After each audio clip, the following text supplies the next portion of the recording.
Milk. Some say it builds strong bones. Others claim it causes cancer and an early death. So who's right? And why are we even drinking it in the first place?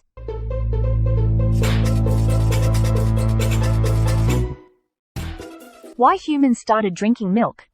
Every mammal starts life on milk. It's the ultimate power fuel for babies. Packed with fat, vitamins, minerals, and antibodies, it helps us grow and protects us from infections. But here's the twist. Humans are the only species that keeps drinking milk into adulthood. Why? About 11,000 years ago, our ancestors domesticated goats, sheep, and cattle. Suddenly, milk became survival food. It turned grass into something nutritious and gave farming communities an evolutionary edge. And over time, natural selection kicked in. Some people developed a mutation to keep producing lactase, the enzyme that digests lactose. Today, 65% of the world loses this enzyme after childhood, becoming lactose intolerant. But in Northern Europe and North America, the majority can digest milk thanks to that ancient mutation. Fast forward to today, milk isn't just survival food, it's big business. And with that came heated debates. Some studies linked milk to cancers, heart disease, and brittle bones. Others praised it for protecting against colon cancer and lowering blood pressure. Confused yet? Let's break it down. Meta-analyses show no strong evidence that moderate milk consumption increases cancer risk. Only very high intake over 1.25 liters a day might be linked to prostate cancer, but results are inconsistent.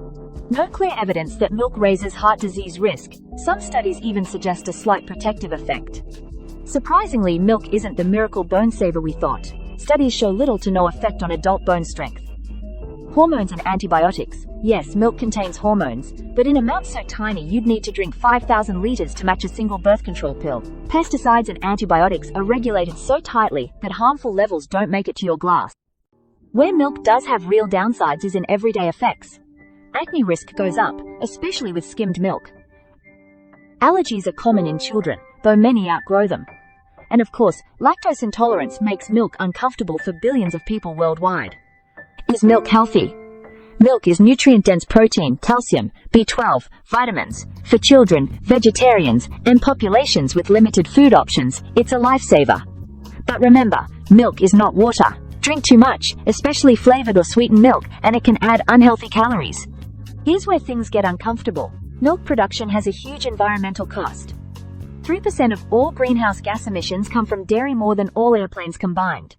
33% of farmland is used to feed grazing animals.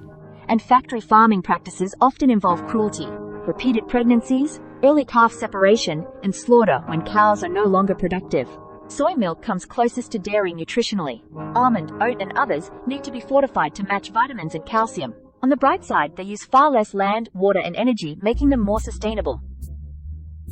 And the future?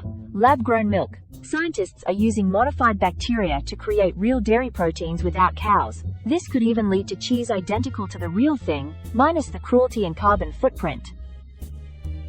So, is milk good or bad? The truth is, milk is complicated. For most people, it's safe and nutritious in moderation, but it's also an environmental burden and often tied to animal suffering. At the end of the day, the choice isn't just about health. It's about ethics, sustainability, and personal preference. What do you think? Is milk a superfood, a health risk, or something we've simply outgrown as humans? Drop your thoughts in the comments. I'd love to hear your take. If you want to see more such informative video on health myths or facts, please like and subscribe to this channel. Until then, stay healthy and stay happy.